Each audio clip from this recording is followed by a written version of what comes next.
I don't think anybody was surprised that the new Superman movie ended up being the success that it did. Because, I mean, we all know James Gunn. He absolutely cooks when it comes to his movies. I don't think he's ever missed with a single movie that he's ever made. So, obviously, Superman succeeding, not a surprise to anyone. But with its success now, we have even more to look forward to in the future, thanks to the reboot of the DCEU, and we're moving into the DCU.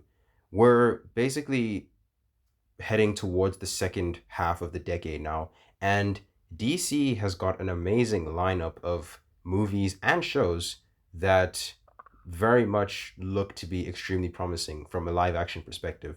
For a long time, DC has had a problem with its live action content. Some of it was very good.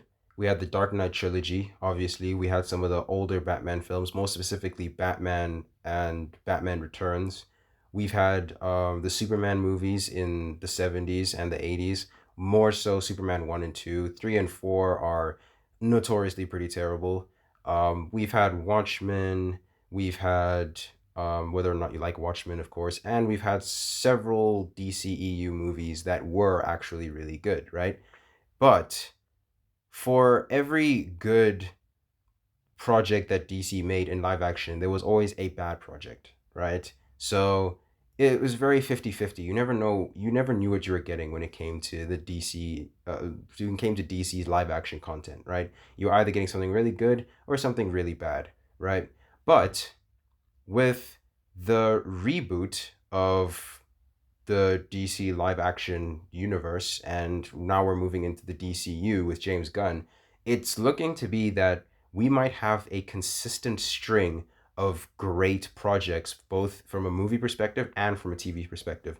I mean, just for starters, I mean, already we got the new Superman movie this year that came out in July, and it was amazing. David Cornsweet's an amazing Superman. James Gunn did his thing in the director's chair, and everybody showed up for the film.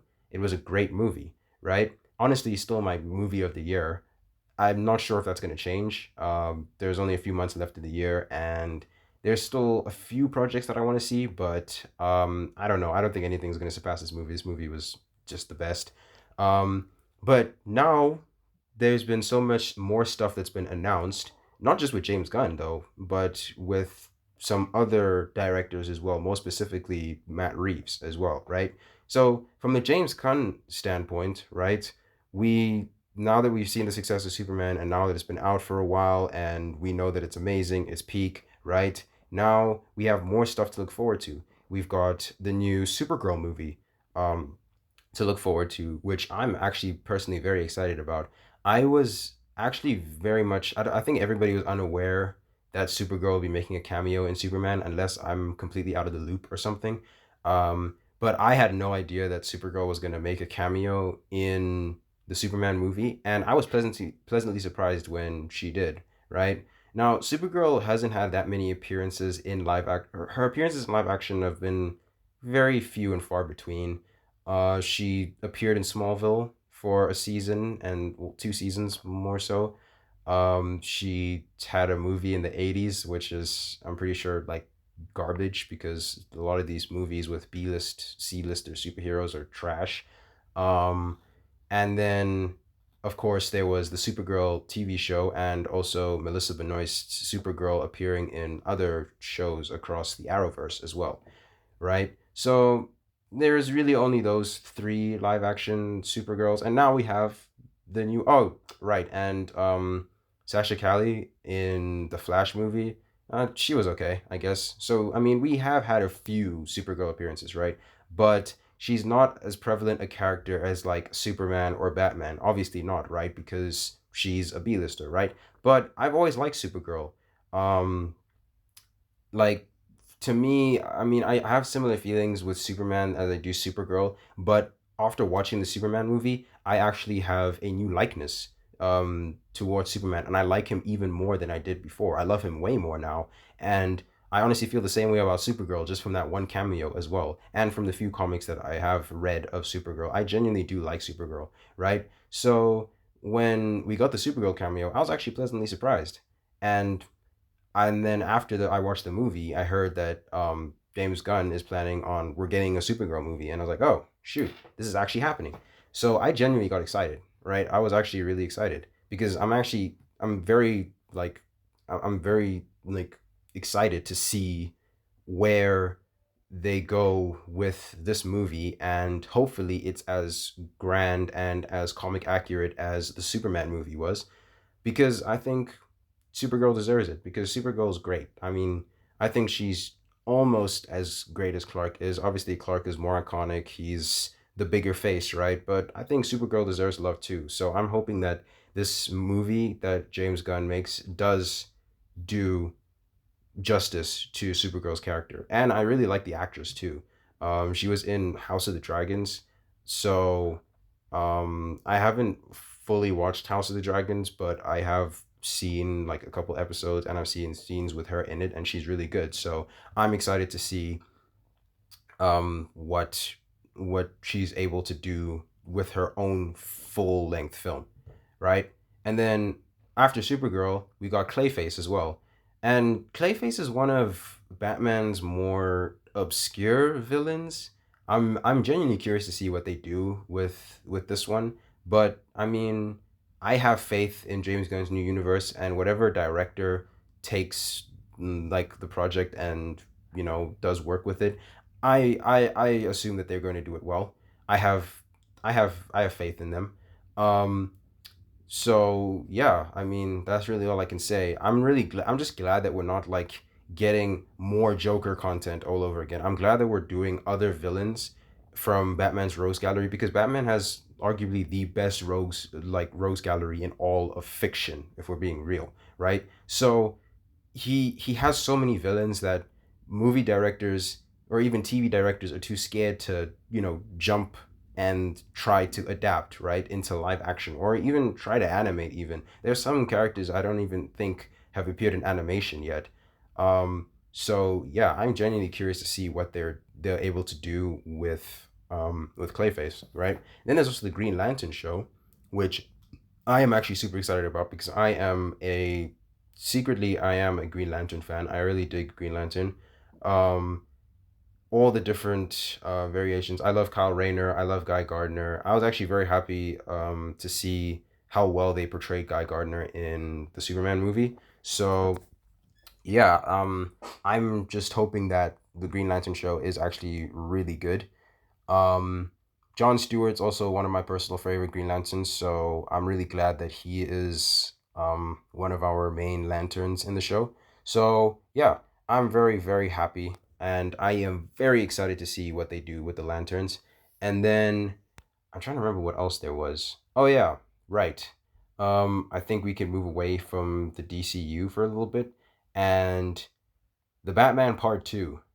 Now, it's so hard to talk about the Batman, because I absolutely love the Batman, right? It's my second favorite Batman film, and it's one of my all-time favorite superhero movies, right? The Batman is a peak film. And anybody who says that the Batman is not a good movie and it's like cheeks, yeah, they need to reevaluate their the circuitry in their brain, because it's low-key not working, right?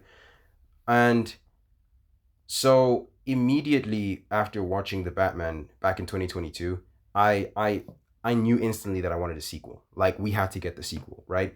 And it's been a while. Originally, I'm pretty sure the sequel was supposed to come out either this year or next year, but now we know that it's got pushed to, I mean, this has been news for a while. It got pushed to Oc- October, was it? October of 2027, right? So we still have to wait a while to see this movie, but I know that Matt Reeves is going to absolutely cook, because he cooked with the first movie. He made an absolute masterpiece. And of that masterpiece came another masterpiece with the Penguin, which I still haven't seen, but I'm calling it a masterpiece because everybody talks about it and everybody says that it is a masterpiece and is one of the best comic book shows. Can't really say it's superhero because it's not really about a superhero, but one of the best comic book shows ever made, right? Just off that one season alone, right? So I still need to watch the Penguin. And I will watch it. I will. And when I do watch it, I probably will do a review on the show on my channel. But all in due time, all in due time. But Matt Reeves is slowly building this like incredible world with his interpretation of the Batman and Robert Pattinson's version of Batman, right? The first movie perfectly set up the Gotham City. It perfectly set up our environment, perfectly set up our characters, the dynamics, the tone of this world. And now with the sequel, we get to see it further develop. We get to see more villains now, and also potentially, right? We might see one of the Robins. The most common answer that well the most common belief is that Dick Grayson is going to be in the Batman Part 2, might make an appearance, right? Or at the very least, we'll see like at the end of the movie maybe we'll see like the death of the Flying Graysons, Dick Grayson's family, and then we kind of see like basically Dick's origin, right? And then hopefully that leads us into maybe a Batman Part 3 or maybe a Nightwing film based in Matt Reeves's Batman universe, you know? Another answer I'm pretty sure is also Jason Todd. Jason Todd could maybe make an appearance, right? I'm not saying this to be like the confirmed or anything. I'm just speculating on people's speculations, right? I'm just looking at what other people are saying, and I'm just thinking about it too. Like the possibilities are really endless, honestly, right? Matt Reeves can do whatever he wants. This is his movie, so he can do whatever he wants. This is his vision, so we gotta let him cook. If any of the Robins do make an appearance, they make an appearance. If they don't, then they don't. Then that's it, right? Regardless, we know the movie's still gonna be fire. We know it's still gonna be fire because Matt Reeves did not disappoint on the first one. I didn't have any expectations going into the first Batman movie, and because I had no expectations going into that first Batman movie, I think I came out even more happy than people who might have gone in with high expectations. Because if you went in with high expectations, you probably were extremely happy, right? Extremely happy, right? But because I went in with no expectations, I was extremely happy times a million, right? I absolutely loved that movie. I wanted to watch it 3 times over after that, right? And unfortunately, I didn't stick with my thoughts because since the Batman has came out, I think I've only rewatched it about 2 times. So that 3 or 4, we didn't quite reach that yet. But yeah, in all honesty, I truly believe that we're finally getting a win in terms of consistency when it comes to DC live action. I'm really happy and I'm really excited. And I'm sure you guys, as DC fans, if there's any DC fans watching, you guys are probably excited too because this is the future, right? We're gonna go to a theater and watch a DC movie and actually be genuinely excited. Like we're not going into the theater to watch Wonder Woman 1984 and then come out wanting to like end it all because the movie's garbage, right? We're actually going in and we're seeing an incredible movie, right? This is like we're going to Supergirl. We're going into Supergirl expecting it to be good because we know it's going to be good, right? We can go in with actual expectations. The last few DC movies that came out, I didn't go in with much expectations. I watched Black Adam. I went into Black Adam not sure of how it is going to turn out because I mean it's a Dwayne Johnson movie and The Rock kind of plays the same character in every movie. He's always stoic. He's always like hard and big and strong and like he doesn't get hurt and like he's always the strongest guy and like it's the same thing. It's basically The Rock playing the same character he always plays in every movie but in a superhero movie, right? And I ended up being extremely disappointed by Black Adam because Black Adam is one of the cooler, more interesting DC villains or anti villains, I guess you could say. And the movie ended up being disappointing. Same thing with the sequel to the first Wonder Woman movie, and I love the first Wonder Woman movie, you know? So like we've had a string of disappointing like DC movies. Oh, and The Flash too. That movie was garbage. Um but yeah, we've had a string of disappointing DC movies and I think now, with the way that DC's headed and James Gunn's direction of the DCU, now I think we're going to have a string of just consistently great films and great shows. So here's to the future of DC, right? And that's going to be it for this video. I just wanted to talk about the future of DC and how excited I am for it, right? So thank you guys so much for watching. And if you haven't subscribed already, please subscribe. And I will catch you guys in the next video. Peace.